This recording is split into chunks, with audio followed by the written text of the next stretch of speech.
Before we get started with this episode, I want to give a huge thanks to all our listeners who have followed Coronial for the last year.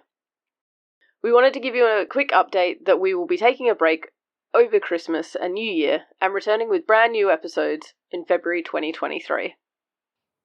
This podcast contains our own personal views not associated with any organisation.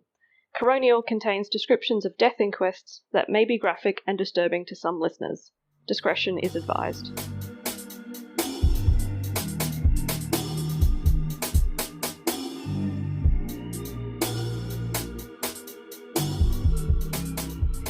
Welcome back, everybody, to Coronial. I'm Alice. I'm Emma. And I'm Georgie. So today I'm going to be telling you about the inquest into the deaths of Miss Nicole Sonia Nyholt and Miss Margaret Louisa Clark. Nicole, who was 37, and Margaret, who was 82, both lived in Ravenshoe, a rural town 200 kilometres southwest of Cairns in far north Queensland. So this was a very small community. Basically everyone knew each other. So everyone knew everyone who was involved in this incident. Yeah, I was going to say, I'm like, a 30-year-old and an 80-year-old. 37-year-old and an 82-year-old. Is it mother and daughter? No. Grandmother and daughter? Unrelated. They're unrelated? Oh. Yeah. They were in the same place at the same time. Okay. Yeah. So on the 9th of June 2015, Mr. Brian Scutt, who was 60 years old, left his home in his 1994 Toyota Land Cruiser. Witnesses saw him driving from his house away from the centre of town. Then, for an unknown reason, he turned around and went back towards the centre of town down the main street, and he was travelling approximately 40 kilometres per hour. One of the witnesses said he smiled and nodded his head hello, but another witness said that his eyes looked vague and glassy and he had a strange look on his face. Other witnesses saw the Land Cruiser veer off the street, mount the footpath and travel through a park area behind a toilet block for about 170 metres, before colliding with a 180-kilo gas bottle at the rear of the Serves You Right cafe. Oh, no. Oh, this isn't going to go well. No. So this collision caused the gas bottle to rupture and be forced through a concrete block wall into the kitchen of the cafe. Wow. That's an impressive explosion. Yeah. So the gas mixed with the oxygen in the air and ignited when it came into contact with the heat from the gas cooker in the kitchen. The subsequent explosion was estimated to reach a temperature of between 1,200 and 2,000 degrees Celsius. Wow. I can't even comprehend that, really. They're just numbers. Yeah. Like, everything melted. Yes, everything caught on fire inside that cafe. That's Okay. insane. But he is not included in the title of this inquest. No, he is not. Interesting. Okay. Assuming he perished. He did not. He did not, because he's not included. His name has to be in the title if it's... he survived. He didn't perish. Yep. But how? I know, right? That's why I'm Because he was amazed. inside the car. But did the car Did the car not enter into the building A little that far? bit. Not a huge amount. But It's I'm just assuming the propulsion. Yeah, there was propulsion of the gas yeah, bottle. like he wasn't uninjured, but he... Yeah, but like I assume that he hit it and the propulsion was in a forward trajectory, and so hence there was less impact on him. Yeah, that's right. What happened to him? Was he conscious? Was he was he able Just to you get wait. Okay, so inside the cafe were 19 people, including 2 employees. One of the employees was Nicole Nyholt, who was managing the cafe for her parents who owned it and were overseas at the time. Oh, devastating. Yeah. The other employee was a cook who was in the kitchen at the time of the accident. And yet they didn't perish. Correct. What? Okay. 8 residents of the Ravenshoe Respite Centre, including Margaret Clark, were having lunch in the cafe that day. Oh, they were on an outing from the respite centre. Oh. Yes, and Oh. just wait. They were joined by 3 members of the Queensland Fire and Rescue Service who were delivering training at the respite centre that day and had been invited to the cafe by the residents to join them for lunch. Oh. And were they like on duty, so therefore would have been the ones to respond on the day? I don't think they would have been on They wouldn't have been on duty if that for makes sense. that They were purpose doing of being called out, but they would have been on duty that they were delivering training. Yeah, okay. Yeah, so, yep. But they didn't have anything, like, they didn't have their truck with Oh, them. yeah. It was just them as people.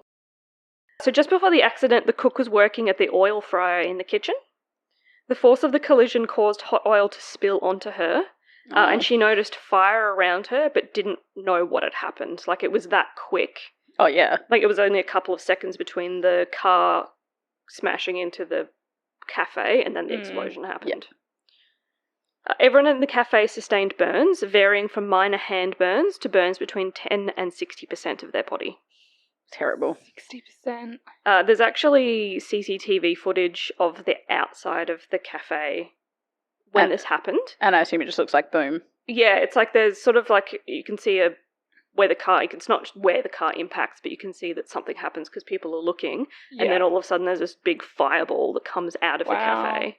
Wow. And then one of the QFS employees walks out of the cafe, and he's wearing his uniform, so you can see his uniform at the front. Mm-hmm. And then he turns around, and he has no shirt on his back. Oh, wow.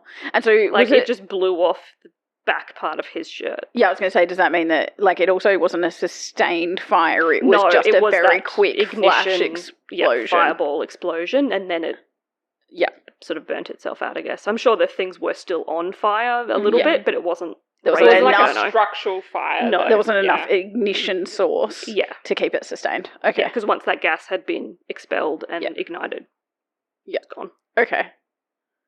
So after the explosion, Mr. Scott was found unconscious inside the Land Cruiser. Mm-hmm. So he was actually trapped in the car for a little while, but while he was being moved out of the car, he regained consciousness and seemed confused.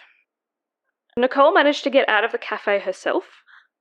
Somehow she managed to walk out, but had suffered burns to 90% of her body, with 80% being full-thickness burns. So she was airlifted to Townsville Hospital for initial treatment, and then was transferred to the Royal Brisbane and Women's Hospital. So on the 12th of June, so 3 days later, Nicole's parents arrived home from overseas and went straight to the hospital. Nicole's treatment was soon after withdrawn, and she passed away the same day. Yep. I'm glad her parents made it back. Yeah, and I think they kept her on life support until her parents could come back, Oh, even seeing... can you imagine seeing your child? She would have been so heavily bandaged, I imagine. Yeah. Because all of her skin would have needed to be covered. It would have been, but that would have been in itself distressing. So distressing. Oh. And I guess pros and cons, but it gives them their chance to say goodbye and stuff. Oh, yeah, but I agree. Of course. Like, it's 100% what needed to be done, Yeah. but, like, it would just be so distressing to see that. So horrible. And her sister stayed with her the whole time while she waited for the parents to come home. Yeah. Oh, that's nice that she had someone with her. So Margaret was sent to Atherton Hospital via ambulance and was assessed to have burns to 45% of her body, with 37% being partial thickness. So hers weren't as bad. She was given initial treatment at Atherton Hospital and then transferred to Cairns Hospital. She was actually discharged from Cairns Hospital on the 10th of June, so the next day, and the Royal Flying Doctor Service transported her to the Royal Brisbane and Women's Hospital on the 11th of June. Because she was going to need more treatment, but she was stable. Yeah, it was stable enough that they could discharge her. She was meant to be flown to Brisbane on the 10th of June, but there were weather delays, so they had to wait until the next day. Yep. So the next day, on the 12th of June, she had skin graft surgery, but then suffered from several complications, including systemic inflammatory response syndrome, atrial fibrillation, and failure of her clotting, respiratory, and kidney systems. Her pre-existing conditions of hypertension, hypercholesterolemia, and diabetes were thought to contribute to these complications, and she unfortunately passed away on the 14th of June. Yeah, I suppose that's another point of survivability. Would be dependent on, your other health conditions as well, because diabetes would leave you at risk for infection. Yeah. And your age as well. If you're older or very young, probably going to impact that as well. So there were no issues with the building the cafe was in, and the gas cylinders were in a location which were compliant with the safety requirements at the time of the accident. The concrete block wall wasn't required to be able to withstand impact from a vehicle. So there were no issues from, like, the building safety or structural integrity, like etc. Yeah. And the cafe, was maintaining standards. Yeah. Okay. So Queensland Police conducted a forensic crash unit investigation and found that the Land Cruiser had no mechanical defects. The car was in gear at the time of the accident, most likely third or fourth gear. The coroner found that Mr. Scott did not attempt to steer or decrease the speed of the vehicle before the accident, and the car travelled in an almost straight line from the road until it impacted the cafe. So he was doing nothing, so presumably he's unconscious. Yeah. Or having some sort of medical episode. Yeah. So now I'll go into Mr. Scott's medical history and his fitness to drive. Right. Yes. Unfortunately, 2 key witnesses had passed away before the inquest started. Mr. Scott himself and also his GP. On a side note, did they talk about how he passed away? Yes, I'll get to that at the end. Okay. Yep.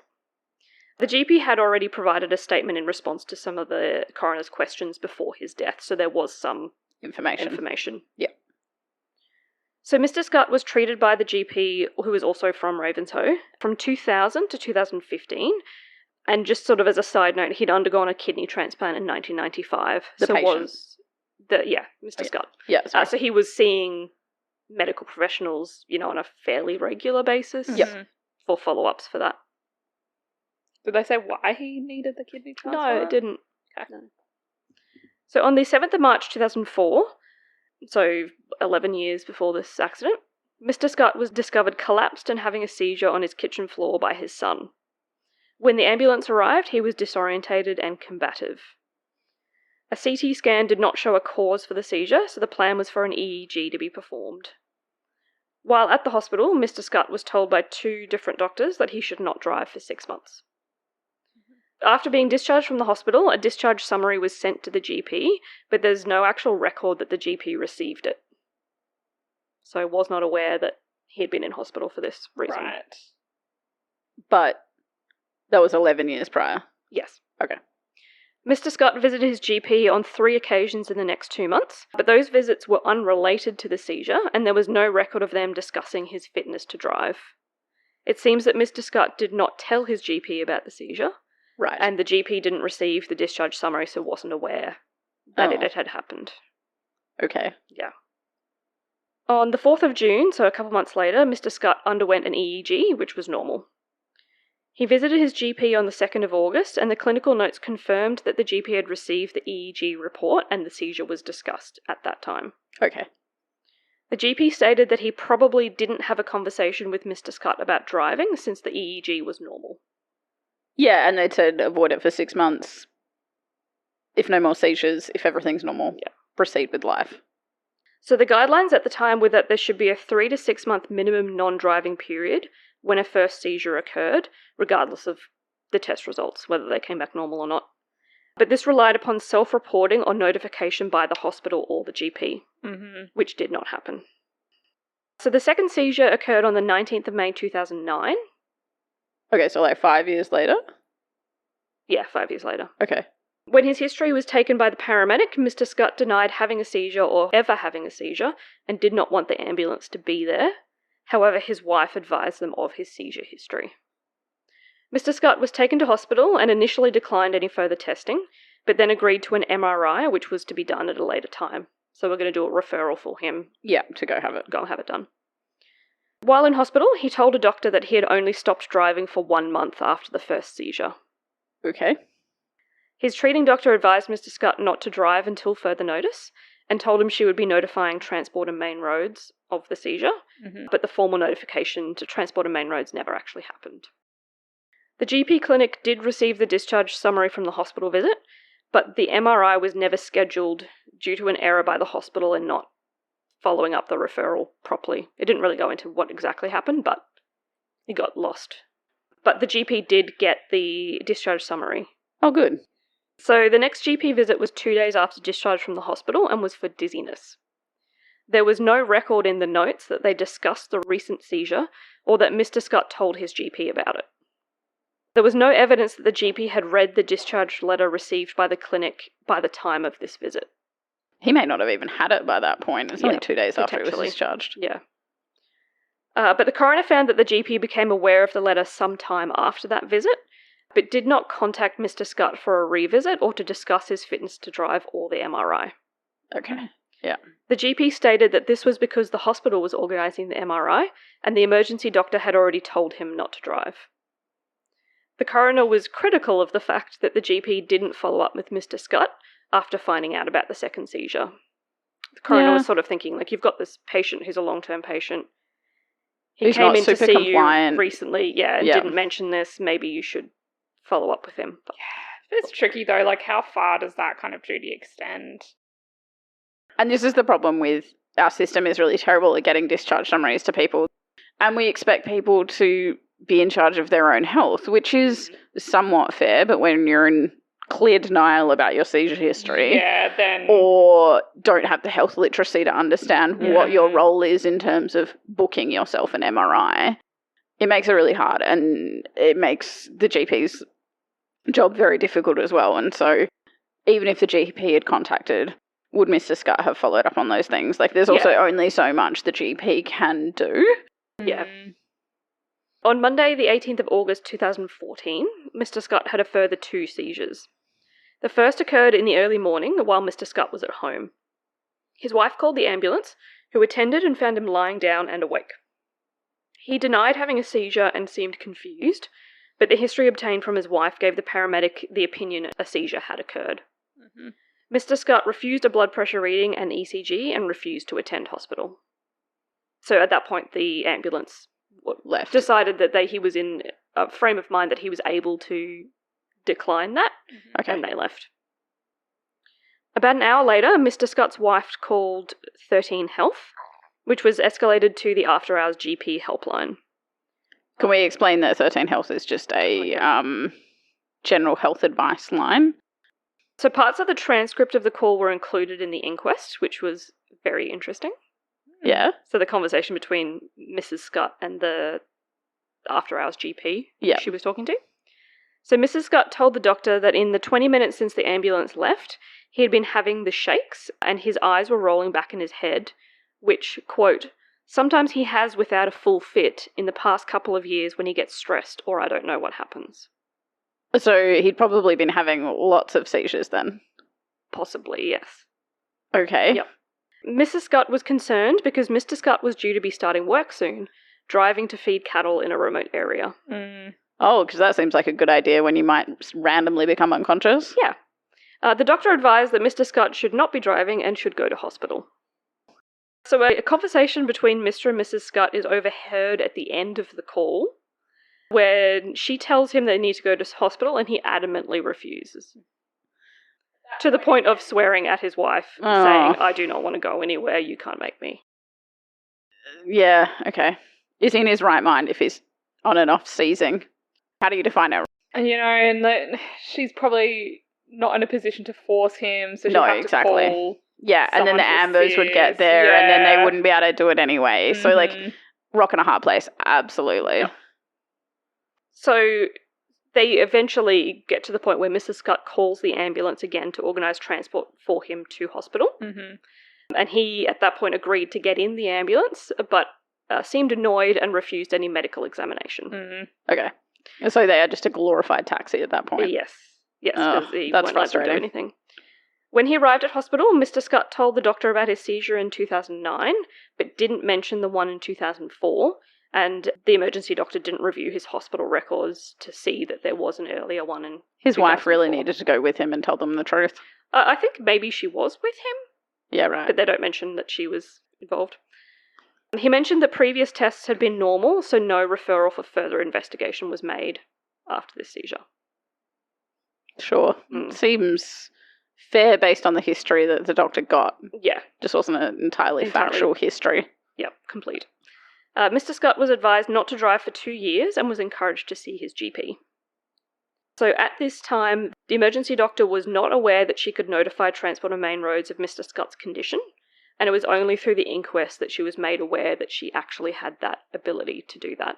Is it mandatory? It's not. I'll go into that a little bit later. Okay, There's so it's no not obligation. mandatory. It's a good faith notification. Oh, okay. Yeah. Yep, right. But she didn't even know that she was able to do that. Yeah, that's... because there wasn't enough education around and awareness around that. Yeah. Mr. Scott was discharged later that morning after refusing further investigation and said that he would see his GP the next day. And he wanted to be discharged so he could go to work. Which involved driving. Yeah. Cattle. To remote areas with cattle. Yep. So later that afternoon, Mr. Scott was at work on a station, checking and repairing fences with another man. Excellent. Who was driving.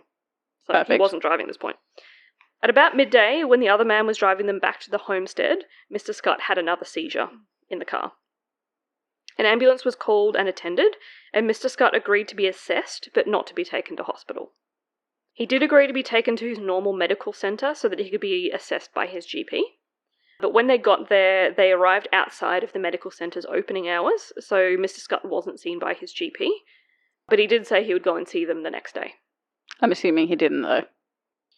1 week after these seizures, on Monday the 25th of August, Mr. Scott went to the clinic where he was seen by his GP. Excellent. The clinical note stated, had a fit or turn on Friday, which did not correlate with the date of the seizure previously mentioned.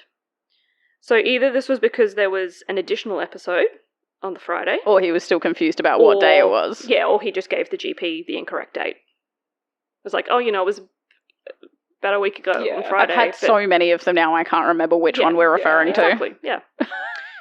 Oh, mate, why were you in so much denial? It keeps going.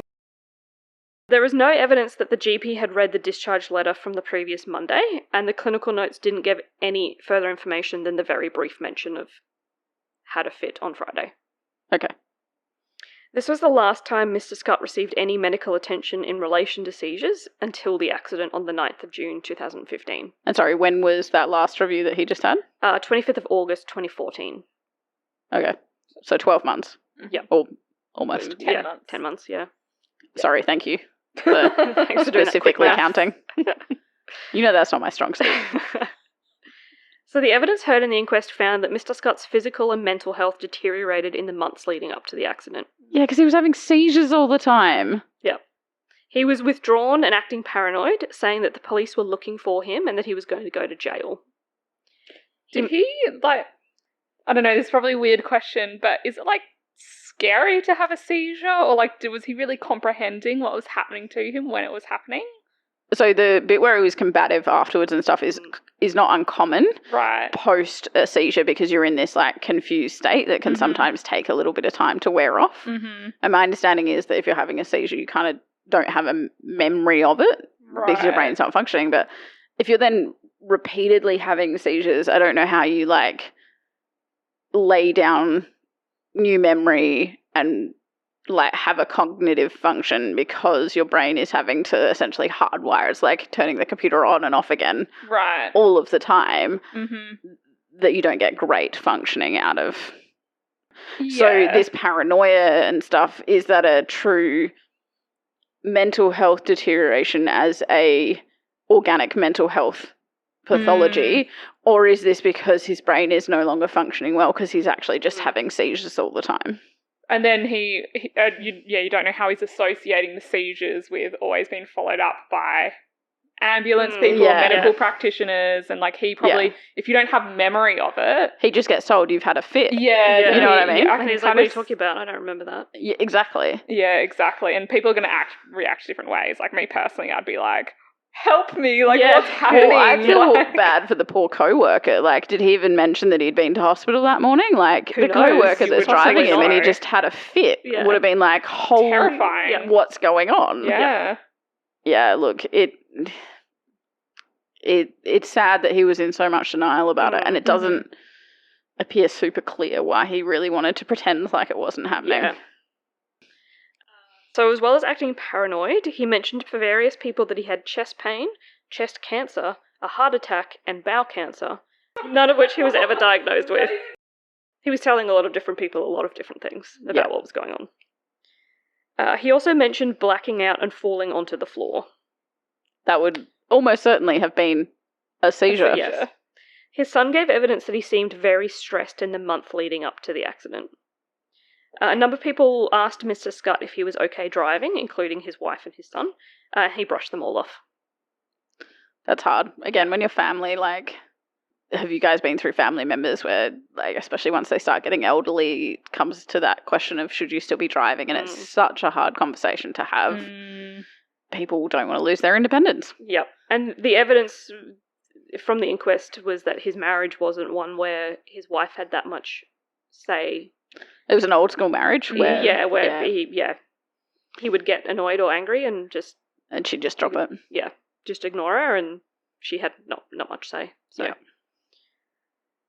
So on Friday, 29th of May 2015, Mr. Scott told a police officer he wanted to commit suicide and that he hadn't slept in 3 days. So the police talked to him and his wife and told them that he should be taken to the hospital to be assessed. So he did agree to that, and when he attended hospital, the presenting problem was recorded in the clinical notes as requesting tablets to help him sleep. Oh. So 3 tablets of temazepam were provided, but there was no mention of seizures or suicidal ideation. So again, withholding information from medical professionals. Tough. 2 days later, the police officers checked in on him, and he told them that he was doing much better after a couple of nights of good sleep. So it seemed to improve after that. Mr. Scott went to see his GP on the 4th of June for a sebaceous cyst on his back and was prescribed antibiotics. There is no record in the notes of increasing seizure activity, paranoia, or suicidal ideation.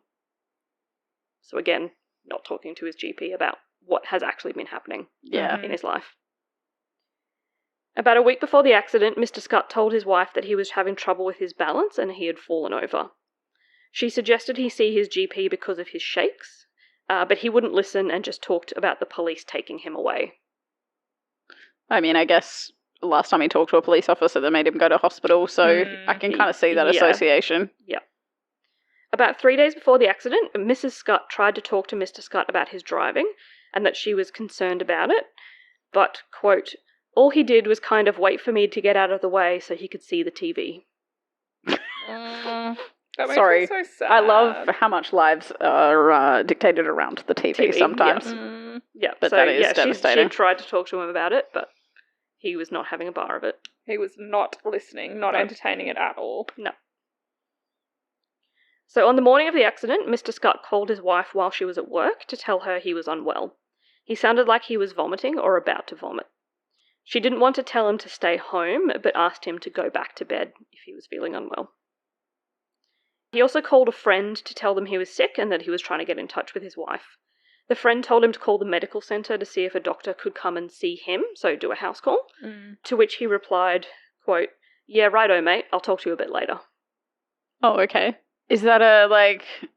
That could be either, yeah, I'll do that, or a complete fob off. Yes. And be like, yeah, righto. It could be either. And so then at some point after that, he decided to get into his car and drive somewhere, although we don't know where he was heading, and then the accident happened. Yeah. And so then whether he was driving and then he turned around, right? Yeah, he was going out of town, then he turned around and came back into town. Because he remembered the medical centre was in town? Possibly, yes. Or he suddenly was really not feeling well, so he was going to drive back home. Yeah, or go to the medical centre, or... Who knows? We don't know.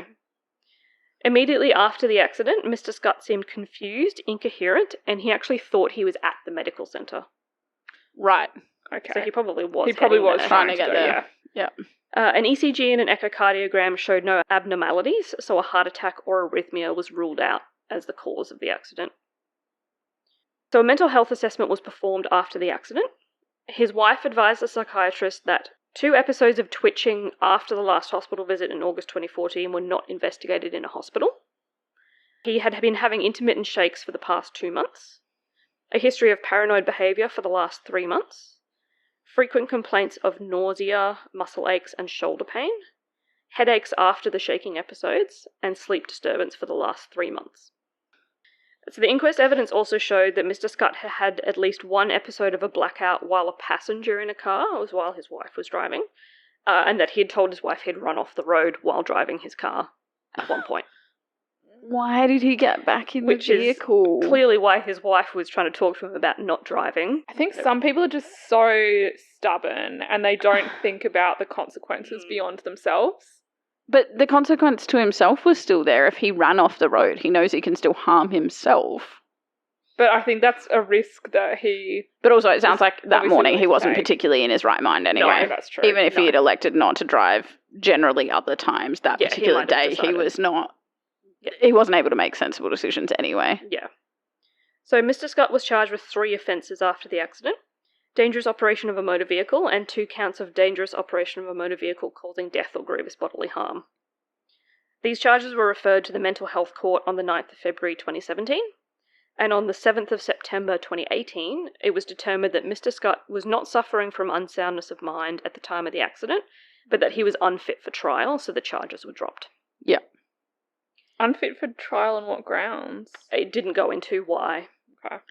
He subsequently died. Maybe he is Yeah, so on sickly. the 1st of August 2019, so about a year after the charges were dropped, he passed away with his cause of death given as aspiration pneumonia due to or as a cause of epilepsy. Yeah. So at the inquest, a neurologist specialising in epilepsy reviewed Mr. Scott's medical records and the evidence that was presented at inquest. He stated that Mr. Scott met the necessary criteria to be diagnosed as epileptic and that this diagnosis should have been made after the seizure in 2014. Yeah. So they sort of talked about the one in 2004 and the one in 2009 were separate enough that they could be both classed as first seizures, but then the ones in 2014, where he had two on the same day. Yeah, Yeah, and there at were that point it multiple should have episodes triggered. and people Yeah. were saying, this might not be, this might be an ongoing issue and all that kind of stuff. Yeah. The coroner found that Mr. Scott was not fit to drive at the time of the accident and should not have held an unconditional driver's licence. I think, again, that's a really hard one because even if his licence had been taken off of him, Well, if he yeah, still they had did- access to a vehicle, Yeah, they he did was still gonna mention drive that it. he may have, been non-compliant with that anyway. But Yeah. So on the 24th of December 2008, Mr. Scott renewed his driver's licence. So this is after one seizure. Yeah. He was required to disclose whether he had then or previously had epilepsy, to which he answered no. which, is Which is true. accurate. He Yeah. doesn't have epilepsy. Yeah, so the neurologist at the inquest said that that was correct. Yep. Because he had not been diagnosed with epilepsy. Yep. And because he'd only had one isolated seizure at Yep. that point. As part of his renewal, he was also asked to disclose whether he had any medical condition that was likely to adversely affect his ability to drive safely, to which he answered no. So the coroner sort of looked into this and said that it was correct from Mr. Scott's perspective, as only one seizure had occurred and it had been fully investigated with no underlying cause. So there was nothing to indicate that this would be an ongoing problem. Yeah. And at that point, 2008, the seizure was 4 years ago. Yeah, exactly. And it was one single one. Yeah. So the next license renewal was on the 16th of January 2014, which asked if he had been diagnosed with epilepsy or experienced a seizure at any time. Okay. So they clearly updated these questions. And I assume he lied. Yes, he answered no. Okay. So it was technically correct that he didn't have epilepsy, but it was incorrect that he had never had a seizure. Mhm. So he should have answered yes to that question. As of the 14th of August 2014, the date of the two seizures, Mr. Scott was obliged to report his condition to the Transport and Main Roads for a 28-day immediate suspension and consideration of a conditional licence for non-driving period of 12 months, and he did not comply with that. Yeah, but who knows that they're obliged to do that? Yeah. Like, do you know what reasons you're obliged to notify the Department of Transport that you shouldn't hold a license? I don't know that. There's a few things that you can sort of think of, but I wouldn't know the comprehensive list. Like seizures, yeah. Eye issues, if you can't Seizures, see. though, do you know that you need to notify them, or do you just do the responsible thing and not drive? I assume you need to notify Yeah, I would them. assume you needed to Yeah. notify them for seizures. Let me try to rephrase it of like, but would you notify them? Because talking to the Department of Transport's a pain in the butt. Yeah, or would that's you what- just, possibly not. or would you just do Not the responsible drive. thing and not drive? Yeah, And I think that that's a different question. I would yeah. assume that 90% of people are going to elect the easy option there. Yeah. And I agree with Because that. Yeah, then, same with then you eye probably issues. you know that you're going to have to jump through hoops to get your license back. Like, Yeah, I just leave it until my next renewal and then deal with it then. yeah. Or at least that would be what I think I would potentially And I think that's do, all- unless someone told me about the obligation to disclose. I Yeah. wouldn't otherwise know to go look that up or be proactive about it. I would be proactive about the safety to myself and others, not about the obligatory paperwork. Yeah, I understand that because I think it's the same with, if you need glasses to drive. Like, if you go to your optometrist appointment and the optometrist is like, yeah, you need glasses to drive, I think you're technically obliged to report that Yeah. at that point in time to the Department of Transport. But most people don't. They just wait until their next renewal. Yeah, and yeah, then Just just wear let the them- glasses in the meantime. Exactly. Yeah. You Yeah. do the responsible thing and wear the glasses, but you're not going to necessarily inform the Department of Transport at that Yeah. exact moment in Moment in time time. when you Got better things to do. exactly. Just report it in 2 years' time when you've got to renew your When it's license. mandatory and you have to go into the Department of Exactly, Transport. and you have to go through the whole kit and Yeah. caboodle anyway. But So Anyway. one of the key parts of this inquest was whether the existing legislation, where medical practitioners can make a voluntary notification to the whatever licensing authority there is, should be amended so that there was a positive duty to inform them of a license holder's inability to drive. So making that an obligation. Mm-hmm. If they can establish a streamlined way of doing that. Yeah, so the coroner found that the current system for the exchange of information between medical practitioners and TMR is sufficient in terms of they have the ability to make that notification and they shouldn't be obliged to do it. Yeah. Right. The obligation is on the person to do that, not their doctor. Like, so their doctor can definitely do it. Oh, yeah, right. It's a voluntary. That they may not drive. Like, if, and like you might do that in a case where you think someone is not going to comply with the direction you give them. Like, in this case, maybe the emergency doctor who heard that he only stopped driving for 1 month after his previous seizure might have then decided to do that. In fact, she said she was the one who didn't know that that was a possibility. And the coroner did go into the fact that even if the doctors had made that notification to Transport and Main Roads, he probably would have still driven. But at that point, potentially, it may have been noticed by the police. Yeah. And he may have been stopped from driving in that way. He might have been pulled over. And it's a small community town. Like, do you not think the that police would everyone would know who can drive and who can't? Yeah, exactly. Well, just who people are. And so if they saw him in a vehicle, they'd be like, mate, you're not meant to do that. Yeah. So in terms of the GP's treatment of Mr. Scott, the coroner found that his overall care and treatment were adequate after the 2004 and 2009 seizures, up until him becoming aware of the discharge letter from the 2009 seizure. So not following up with Mr. Scott after reading this discharge letter fell short of adequate and appropriate medical care and treatment. In terms of the 2014 seizures, the GP's care and treatment were also not adequate or appropriate. There was no evidence of the GP treating Mr. Scott for epilepsy or seizure activity, or providing any advice that he stop driving. Yeah, I find it interesting that by that point no one considered that maybe you should have some medicine to see if that will help your seizure activity. Yeah, which I don't know whether that's the emergency doctors then discharging him to the care of his GP. Yeah. Thinking that his GP was then going to follow up with anything needed, which may include medication, but it never happened. But yeah, he was not disclosing a lot of information, so I guess that's hard as well. Yeah. So the coroner found that although the GP was not under any obligation to notify Transport and Main Roads of Mr. Scott's seizures, he should have made a good faith notification to the department. But again, it comes back to having that conversation about the seizures and actually being able to engage with your patient about that. Yeah, and I think it's really hard when you're in a rural town. If you're one of very few doctors trying to continue a therapeutic relationship with a patient, if Mr. Scott then found out that his GP had made a notification, that would have put him in a really tough spot in terms of ongoing care. So it's really hard from that perspective as well, because do you do it without telling them, or do you try to tell them that you're doing it and risk getting them offside anyway? Yeah, it's hard. The coroner's opinion was that medical practitioners should not be obligated to notify Transport and Main Roads of an illness, disability or deficiency that would be likely to endanger the public, because there are already protocols in place which allow them to use their own judgment and experience to determine whether a voluntary notification should be made. And they sort of touched on that, doctor-patient relationship. Yeah. As to, if you've had that conversation with your patient and they seem like they're going to be compliant with not driving, or you tell them, hey, you need to report this, and they say, yes, I'll do that, then you don't have to do it yourself. Yeah. So the inquest found gaps in terms of educating medical practitioners about making good faith voluntary notifications and the pathway by which that could be done. One of the coroner's key points was about whether patient care can be better triaged and managed between systems. Yes. Yeah. So Mr. Scott was lost to both the hospital system and his GP in terms of any long-term monitoring and care and treatment plan, and every event occurred and was treated in isolation. Yeah. So he was never assessed as a whole. It was just always these individual circumstances. But yet he did have a regular GP, which is meant to kind of capture that. Exactly. But if the GP is not proactive about it. Yeah. Yeah, right. So the coroner requested that the Transport and Main Roads take the role as lead agency in the formation of an interagency working group made up of relevant stakeholders, so including, I think, APRA and a few other sort of medical services and stuff. Yeah. Cool.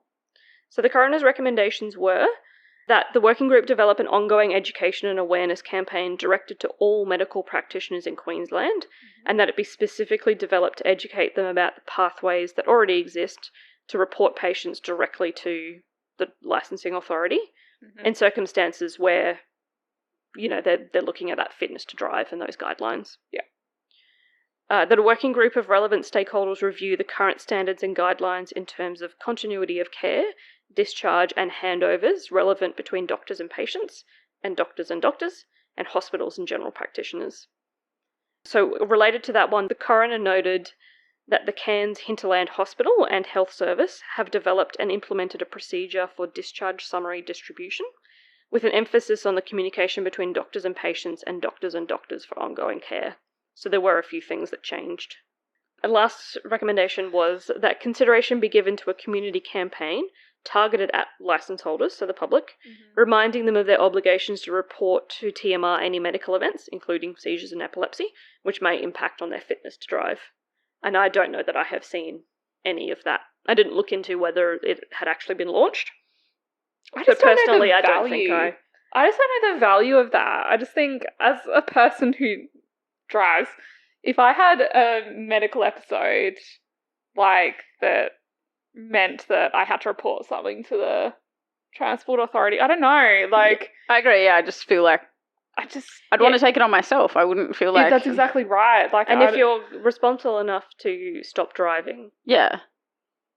Or as in, like, if you're the sort of person who's still going to keep driving after that, you're probably the same sort of person who's not going to report it. Exactly. And then if you are going to stop driving, then you're probably responsible enough to report it, but also it changes nothing then. Like, there's no... No. And, like... There's no benefit to that. If you're having, like, seizures or epilepsy or whatever...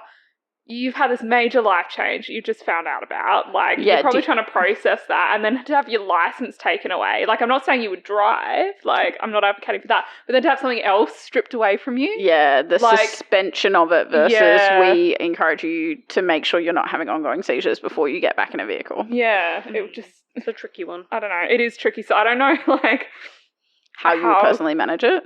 And 6 months is a very long time. I don't know how that sort of... how successful that sort of campaign would be. Yeah. Also, like, it's an interesting time period. I don't know what the stats are around people having seizures, but he had his first one and then a second one 5 years later. Yeah. So that first bit of 6 months didn't necessarily achieve a lot. And like what the statistics of having another in the first 6 months are and all that kind of stuff in terms of, and I'm sure that there's a regulation out there that's been chosen for a specific reason. Yeah. But yeah, it's one of those interesting ones. And I'm also not sure what the guidelines are from the Transport and Main Roads perspective in terms of you have one seizure. Because you go into that 28-day, you definitely cannot drive. Your license is suspended, but then you then have to go through that sort of what's the information process? Gathering for, they work out how many times have you had a seizure and is there any underlying cause. So you may get your license back after those 28 days. Yeah. But yeah. But are you meant to drive at that point? And does that actually make it more confusing for the patient? Possibly, yeah. In terms of, I got my license back, so I'm cool to drive, but also the doctor encouraged me not to for 6 months. So then, that makes it hard as well. Confusion there. So yes, that was the inquest into Nicole and Margaret. Did they go into much more about the devastation in terms of other individuals and that? Because presumably, whilst Nicole and Margaret actually passed away, there would have been a huge amount of injury to other people as well. Yeah, they didn't really go into that very much. I think they were just focusing mainly on like the fitness to drive and that sort of thing. But yeah, small community. Yeah, that would have been such a significant portion of their community. Big event. And like so many people would have known people involved or been involved in rescuing people from the café and just establish their own burns clinic in the rural town. Cause apparently it would have been a percentage of the population. There was some news footage, and the first paramedic who got there was the only paramedic there for I think about 15 minutes because he was the only one around in town. Yeah, but everyone who was there, like the community that was there, were sort of coming to me like, "What do we need to do? Yeah, tell me. Assign me where to go. Let's get some hoses." Like. That would have been an army of helpers. One single individual trying to manage 19 people, all with burns. Yep. And all I think, terrified about what had happened because you wouldn't have I'm understood confused. what Yeah. or why, because that was behind the building, so people Or scared that presumably it'll happen again. yeah, well, like there was we another, need to there was evacuate. another gas bottle that was unruptured. Oh, that would have been There was terrifying. actually someone who worked in one of the businesses nearby, got a garden hose and was hosing down that other gas bottle. Is to that make sure safe? it didn't get... Oh, definitely not for ignited? them, but to make sure it didn't get hot Yeah, and okay. explode. Yeah, okay. So yeah, I think... And even before, the ambulance arrived or they called 000, as soon as the explosion happened, there were people with, people getting water. The bakery next door, they got their fire hose And just started. and started spraying people outside Are the they door. really powerful? Are they like a really little high bit, jet? yeah. It was like a distance away.